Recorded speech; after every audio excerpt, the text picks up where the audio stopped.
Hi, I'm Andy Villamarzo and with SBLive Sports Florida, and thank you for joining us for our next episode of The Coastal. And I'm joined by our special guest here today, WCTV's Alison Posey, and thank you for coming on with us. And we're going to talk a little bit about Big Bend, North Florida, and even a little South Georgia.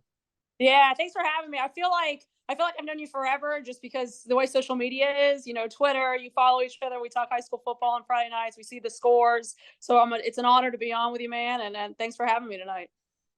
Well, thank you. And likewise, I see all of your, well, they're not tweets now. Now they're posts. So I Oh, see whatever. the tweets, and we're covering high school football, and we see it every week. Just teams kind of starting to stand out here at the mid point of the season, and we're going to talk about some of these teams that are kind of standing out. And I'll even ask you for any teams that are kind of catching your eye that are starting to kind of come out of maybe last year having a down year and now having a good year. But I feel like I'd be remiss if I didn't bring up a team that was in the state championship game last year. They lost to Cocoa in that Class 2S state title game, FSU High. I would say they're kind of right back where they were. I know they have a loss to their name, but they started off the season kind of weird. They didn't get to play Trinity Catholic to start. Yeah. But what are you seeing out of this Seminoles group? Obviously, Jared Hickman has another good team. He's got some Power 5 players on it. What's your feelings on the Seminoles at the midway point? Yeah, Florida High is one of those teams that consistently, year in and year out, is going to be one of the best teams in the Big Bend. I mean, the way that Jared runs that program, he's been there a really long time. Before that, his dad was there. They have a system in place. They know how it works. The kids know what to expect, and it's just kind of rinse and repeat. I guess to say, use a cliche term. I mean, guys leave, guys step back in, and you mentioned it. Guys like Makai Danzy, Ashton Hampton. But before that, you had the Trey Donaldsons. I mean, just every single year, there's Power 5 kids on this roster. They know they're going to win. They know the expectations. They know they want to get right back to that state championship game. And again, they're one of the ones that we know are going to be one of the contenders every single year here in the Big Bend. And I do want to touch on the state championships being right in their regard. I know we'll touch on that here in a little bit. But I mean, how much extra motivation is that for a team like Florida State High to know, especially last year, it was right there at Gene Cox Stadium. This year, going to be over at Bragg Memorial. Just it being in the backyard, how much extra motivation is that for the Seminoles, do you think? Oh, it's huge. I mean, I think it's extra motivation for any team in the Big Bend because you get to play in your own backyard. And I think one of the things, and any coach will tell you this, high school, college, whatever, if for a big game, if you get to keep kind of that same routine, you get to sleep in your own bed, you get to eat familiar meals, you're not on the road, you don't have to ride a bus 5 or 6 hours to get to that destination. It just makes things a lot easier, not to mention the crowd. I know you've seen the crowds that go for these local teams to these state championship games. It's huge. I mean, the entire city shows up. Even if you're not a Florida High fan, other schools show up to support them, which I think is really cool about this area. But it's huge. I mean, those are the intangibles that they have that unfortunately others don't. But they're going to bring those big crowds. And I think that's one of the unique advantages, selfishly, about having it in Tallahassee, is that we get to see that. And we saw it. Rickards in 2020, the COVID year, when they played in Doak, Rickards had that big home crowd when they played American Heritage. Madison County, when it was held at Gene Cox, when they beat Hawthorne. It is able to give those fans a chance to drive 5 minutes up the road, 20 minutes up the road, maybe an hour if you're in Madison. It's that intangible that local teams have that unfortunately others don't, but it's super cool to see for them. I mean, to win a state championship, to play for and hopefully win a state championship in your own backyard. I mean, how many kids can say they get to do that? I know you mentioned Bragg, but I think one of the things that, I know a lot of people are like, oh, Tallahassee, it's so far. But the reason why they wanted to do that, it is a smaller venue. So when you have that smaller venue and there's 5,000-6,000 people there, it bears down on you versus if you're in a 40, 50, 60, 70,000 seat venue, it's a lot smaller venue and it really feels more of an intense atmosphere. And I think it's a great get for Bragg and for the teams. And I hope those that do have to travel a long way, I hope they take that kind of and thought that, yeah, it's a smaller venue, so it's going to be louder. And if you're playing a local team, it's really going to be loud. Yeah. Say kind of reaction was mixed. Obviously, you were at the announcement that the FHSAA was gonna hold the state championships in Tallahassee at Bragg Memorial. Just kind of give kind of the fans around the state just that aren't familiar with Tallahassee kind of some reasons to be looking forward to this, because obviously it was split between Gene Cox and DRV Pink last year. I mean, what people should be looking forward to Tallahassee and not kind of, I would say, hating on it. Yeah, no, you're absolutely right, and I'm glad you mentioned this. I'm not I'm not paid by the city of Tallahassee. I'm not paid by the FHSAA. But just speaking, listen, I've been doing this 16 years. I've been to Orlando. I've been to Gene Cox. I didn't get to go to DRV Pink, and I didn't go to the games in Daytona Beach, but I do know what Bragg is like. Bragg is a very cool venue, and over the last couple of years, they have completely renovated that stadium, poured in millions and millions and millions of dollars into that stadium. It is essentially a brand new stadium. You're in a college atmosphere. I mean, it is a college field. It's a turf field. New press box. They just put a big video board system in, so it's got a huge video board. There's video ribbons all around the stadium now. I think it's a really unique opportunity, again, to not only you get to get ready in a college locker room, and then you get to run onto the field. So just again, that atmosphere. And I think that's something that was lost in Orlando, because I covered several state championship games in Orlando. And again, Camping World is a great facility. Awesome to play in a place where bowl games are played. But it's so big and so cavernous that sometimes, there'd be this like little chunk of fans, and all you look around, there's just concrete everywhere else, because you cannot fill a 70,000 seat arena. You're just not going to do it. And nothing, this is not a shot at teams in the state of Florida. This is not South Georgia. When South Georgia teams play and the Benz, they played at Georgia State the last couple of years, but when it was in the Mercedes-Benz stadium, they fill that whole lower bowl. Florida is not South Georgia. We're not. It is what it is. Yeah. I mean, we're not going to bring 25, 30,000 people to a game. We're not Texas. We're not bringing 50,000 people to a game. It's not happening.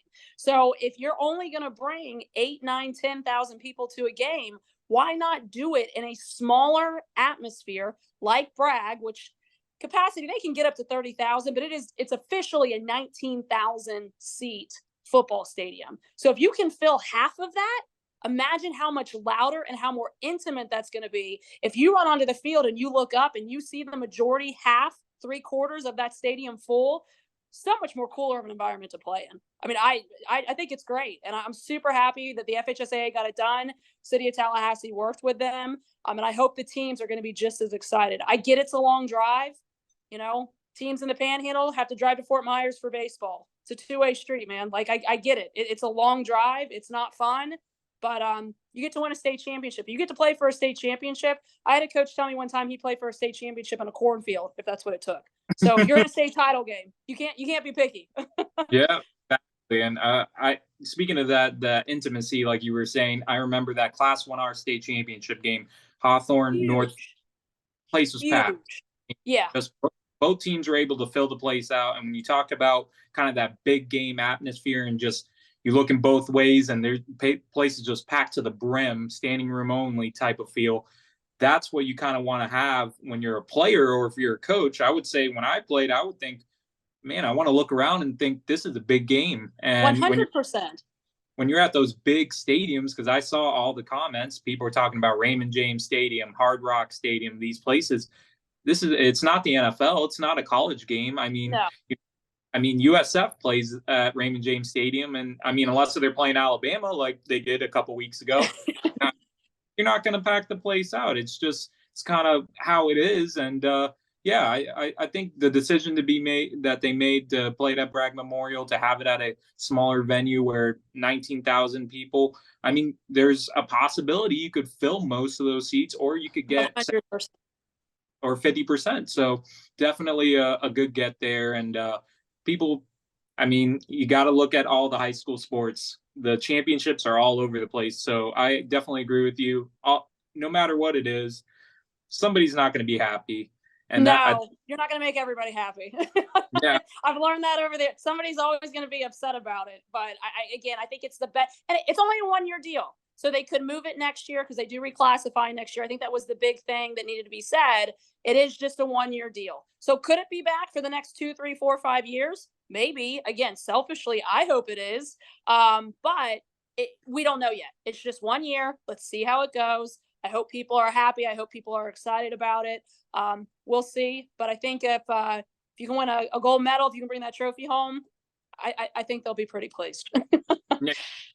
Say, hey, just try it out. You never know. You just might like it. So Exactly.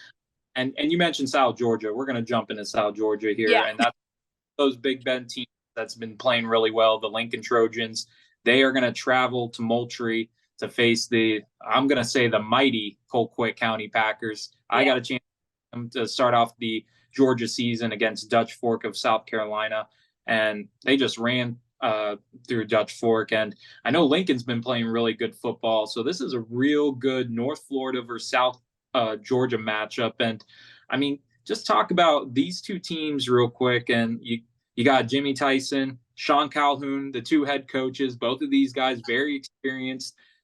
Just let's talk about this game. Yeah, I mean, I think, we were talking about before we kind of took this officially to air, South Georgia football is a whole different animal. They call that Max Tharp Stadium, they call it the Hog Pen. They're the Packers, the Hog Pen. It's just a unique atmosphere. I've been in Tallahassee 8 years, so our viewing area is essentially the Big Bend of Florida, so Gadsden County to Suwannee County, and then we're 2 counties deep into Georgia, from Seminole County to Clinch County. So we cover Valdosta, Lowndes, Bainbridge, Thomas County Central. Colquitt County is in our viewing area. So I remember the first time I went to Mac Tharp, and it was a playoff game for Colquitt County. And I remember I walked into the stadium and I looked up and I was like, holy cow, this is football. Like the whole entire city shuts down. For the guys that haven't played in an atmosphere like that, I think it's going to be a little bit of a shock because it's loud. Those fans are loud. Yes. It's not like going to Gene Cox on a Friday night where you might have 1,000 people. I mean, you're going to have 10,000 people there, and I'm not making that up. I mean, that is what it is. Those people are passionate about Colquitt County. They want the Packers to win a state championship. I joke with people all the time. I mean, these coaches are making $100,000 a year. It's like a college job. If they don't win, they're gone. They don't stick around very long if you're not winning at a school like Colquitt County where winning is expected. And Sean Calhoun's done a great job of winning. I mean, he's not one where his job is on the line by any means. But I think, they have talented players, Nico Fan, Nye Carr, all guys that are Power 5 athletes that are headed to Power 5 programs. Lincoln's going to be in for a test. I mean, this is going to be a really, really tough test for them. This is the game last year where their quarterback tore his ACL. So hopefully nothing like that happens again. But I think it's going to be a really good test. Christian Sims is Lincoln's quarterback, very talented kid. He was at Godby, transferred to Lincoln this year. Again, I know Coach Tyson has talked to his guys about this.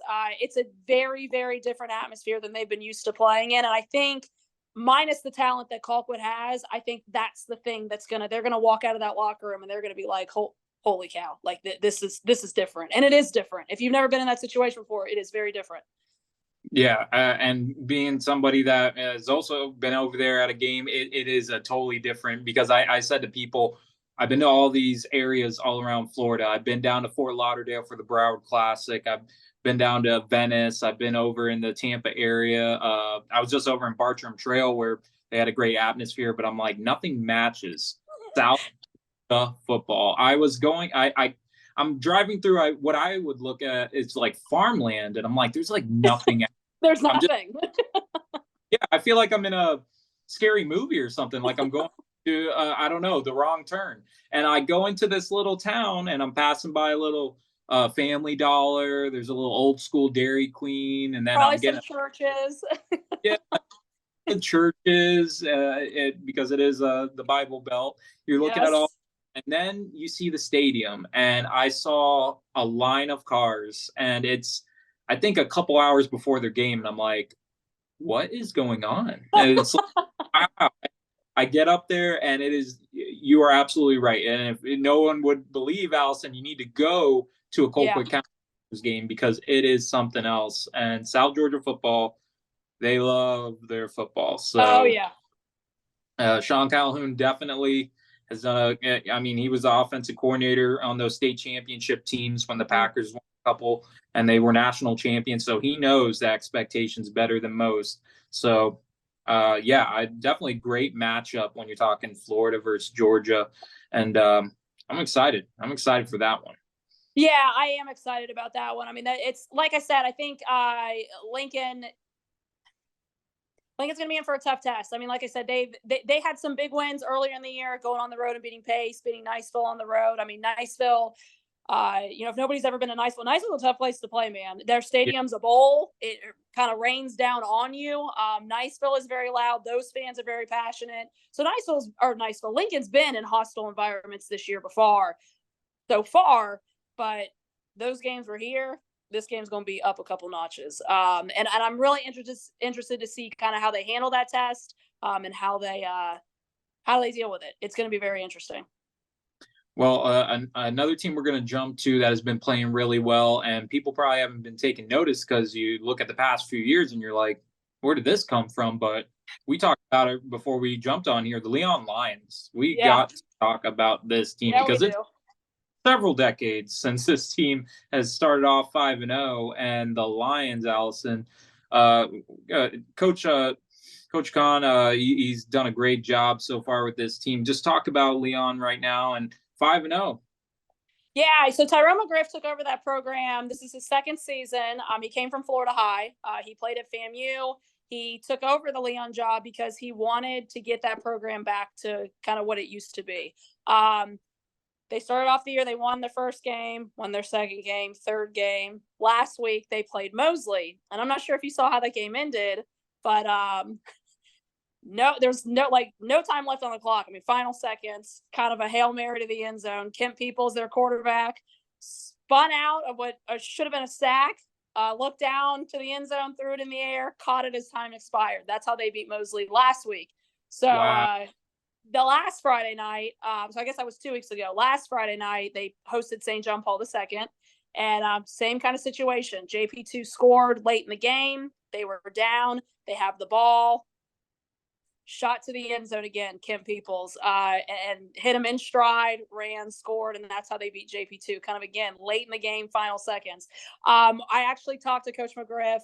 We do after our Football Friday night high school football show, we do a show called Football Friday Night Overtime.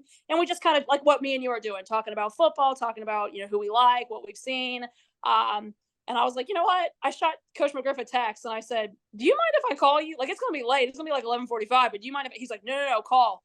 And he said these kids just have ice in their veins. They want to win. It's just, in the state of Florida, it's so difficult to build a program right now with the way that the transfer rules are. It's school choice. So if things get hard, a lot of kids leave.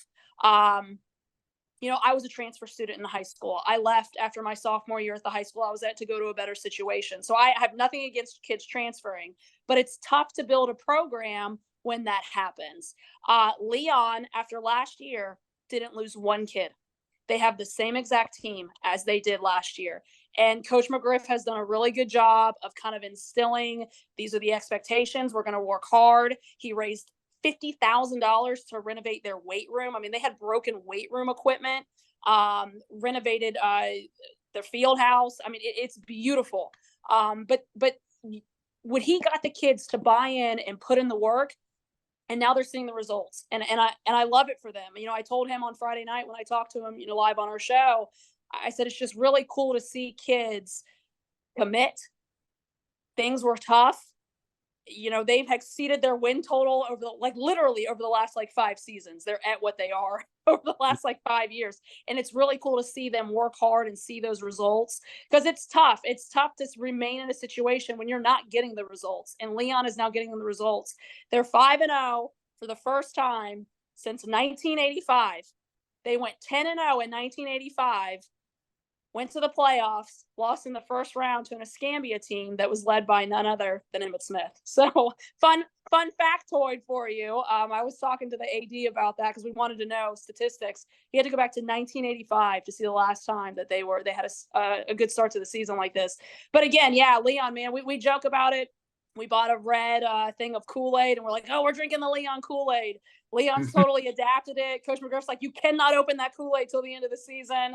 So again, it's super exciting to see them. And, we were talking about Lincoln. Leon and Lincoln play next week. And for the first, Lincoln, if they beat Colquitt County, they'll be undefeated. Leon will be undefeated. Even if Lincoln loses to Colquitt County, they'll have one loss on the year. And that game is a big game. They're traditional rivals anyways, Leon and Lincoln, every other sport. But this football game will be a big football game for the first time in a very, very long time. And the city is better when the football is better. And it's so cool to see everybody doing so well. I love it for them. Absolutely. And I was going to say transfers. I did want to touch on that because all around the state, it affects every area. It's everybody. It's obviously, I know down in South Florida, talking with Larry Bluestein during the offseason, there was, I think, near 200 transfers just between Broward-Dade area. I mean, unbelievable numbers when you're talking about movement amongst players. And I don't want anyone to think it's too much more different in another area. Maybe not anything around 200 transfers in the Big Bend, but when you're talking about kids transferring around, I mean, how much of that impact teams heading into the 2023 season? And do you feel like some teams have actually really benefited from having new players come in? Yeah, for sure. I mentioned Christian Sims transferring from Gobby to Lincoln. There's been transfers.